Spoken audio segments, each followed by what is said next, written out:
بالکل کھائیں.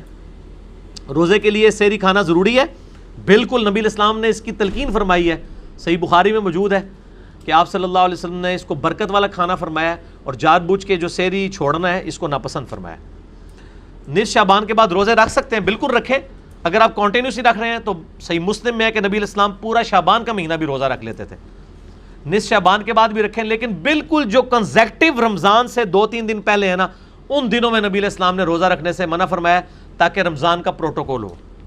شوال کے 6 روزے مسلسل رکھیں یا وقفے سے. شوال کے 6 روزوں میں میرا کلپ موجود ہے صحیح مسلم میں, ابو داؤد, ترمذی, نسائی, ابن ماجہ, 5 کتابوں میں حدیث ہے کہ جس نے رمضان کے بعد شوال المکرم کے 6 روزے رکھے وہ گویا پورے سال کے روزوں کے برابر ہیں, ہمیشہ کی طرح وہ روزہ رکھنے والا ہے. اس میں کوئی قید نہیں ہے کہ فوراً رکھنے ہیں, مسلسل رکھنے ہیں, پورے مہینے میں جب مرضی پورا کریں. بعض کہتے ہیں جی ایک فوراً رکھ لو باقی بے شک توڑ کے رکھ لو. نہیں, جب مرضی رکھیں. شوال کے مہینے میں 6 کی گنتی پوری کرنی ہے, چاہے وہ وقفے سے رکھیں, 7 رکھیں, بہتر یہ 7 رکھیں. ہم تو میرے بھائی 7 ہی رکھتے ہیں کیونکہ روٹین بنی ہوئی ہوتی ہے, روزوں کا پتہ ہی نہیں چلتا. جیسے ہی آپ 2-4 دن چھوڑ دیں نا پھر روزہ رکھنا مشکل ہو جاتا ہے. 7 رکھنے کا پتہ ہی نہیں چلتا. تو ہماری تو الحمدللہ اس حوالے سے روٹین ہے, لوگوں کو ترغیب دلاتے ہیں کہ 7 ہی شوال کے 6 روزے رکھیں, پورے سال کے روزوں کا ثواب ہے جناب.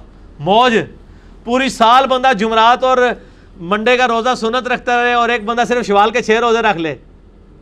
اور یہ آسانی اللہ نے دی ہیں, اس کو آپ مذاق نہ سمجھیں کہ جی ایک بندہ تو ہر ہفتے سوموار اور پیر اور جمعرات کا روزہ رکھتا ہے, صحیح مسلم میں حدیث ہے, اور ایک بندہ صرف سال کے بعد 6 روزے, یہ برابر کیسے ہو سکتا ہے؟ بالکل ہوگا. صحیح مسلم میں حدیث ہے. نبی صلی اللہ علیہ وآلہ وسلم اپنے گھر سے تشریف لے کے نماز پڑھائی, گھر آئے, پھر چلے گئے. جاتے وقت آپ نے دیکھا کہ آپ کی بیوی جو ہے سیدہ جویریہ رضی اللہ تعالیٰ عنہا, اور میں اگلے دن کسی عالم کی کتاب پڑھا تھا, اس نے حضرت عائشہ لکھ دیا. اتنی غیر ذمہ داری کا ثبوت دیتے ہیں, جہاں کوئی بیوی کا نام نہ پتا ہو حضرت عائشہ ویسے ہی لکھ دیتے ہیں. یہ توہین نہ کیا کریں. آپ کو اگر دین کا علم نہیں ہے تو آپ اپنی مرضی سے نہ نام ٹھوک دیا کریں. سیدہ جویریہ کے بارے میں آتا ہے رضی اللہ تعالیٰ عنہا. مصلی پہ بیٹھی تھی, نبی علیہ السلام چلے گئے, سورج بلند ہوا, بڑی دیر بعد واپس آئے, ابھی تک مصلی پہ بیٹھی ہوئی, 2-2.5 گھنٹے گزر گئے. آپ فرمایا میں گیا تو بیٹھی ہوئی تھی, ابھی تک بیٹھ کے عبادت کر رہی ہے.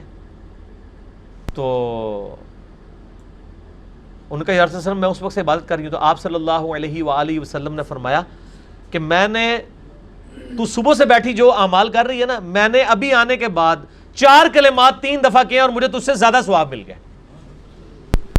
2.5 گھنٹے کی عبادت ایک طرف اور 2.5 منٹ بھی نہیں ہے,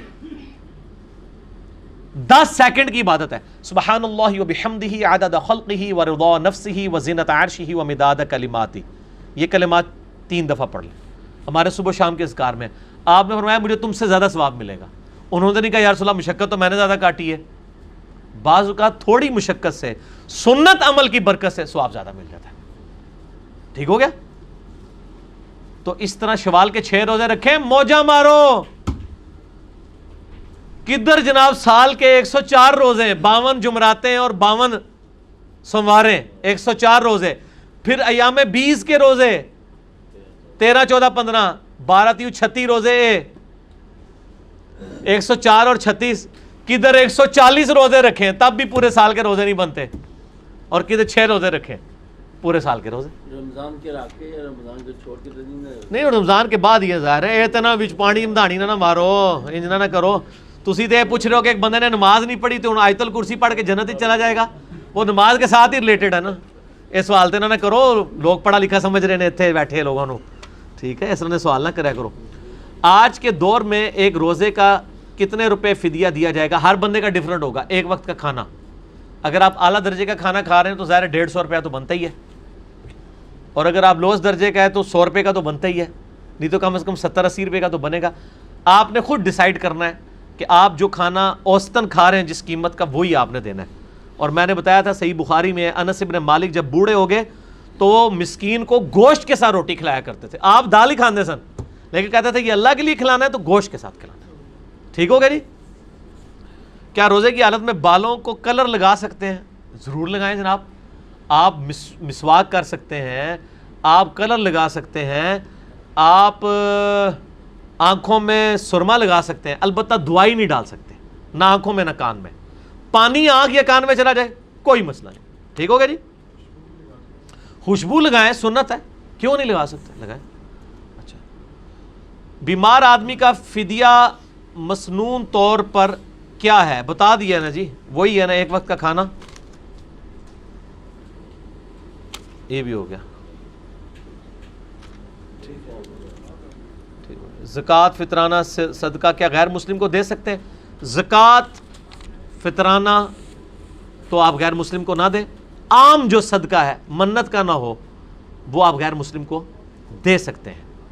البتہ جو اللہ نے اوبلیگیٹری باتیں کی ہیں, منت کا صدقہ واجب ہے, زکوٰۃ فرض ہے, اس طرح کی جو چیزیں آپ غیر مسلم کو نہ دیں. قربانی کا گوشت دے لیں, یہ سنت ہے, تو غریب کو دیں گے ثواب ہوگا, اس میں کوئی حرج نہیں ہے. لیکن پہلے پریفر کریں کہ مسلمانوں کو دیں. مسلمان کو ختم نہیں ہوگے کہ آپ غیر مسلموں کو پہلے دے رہے ہیں, پہلے مسلمانوں کو دیں. ٹھیک ہے جی. میرے خیال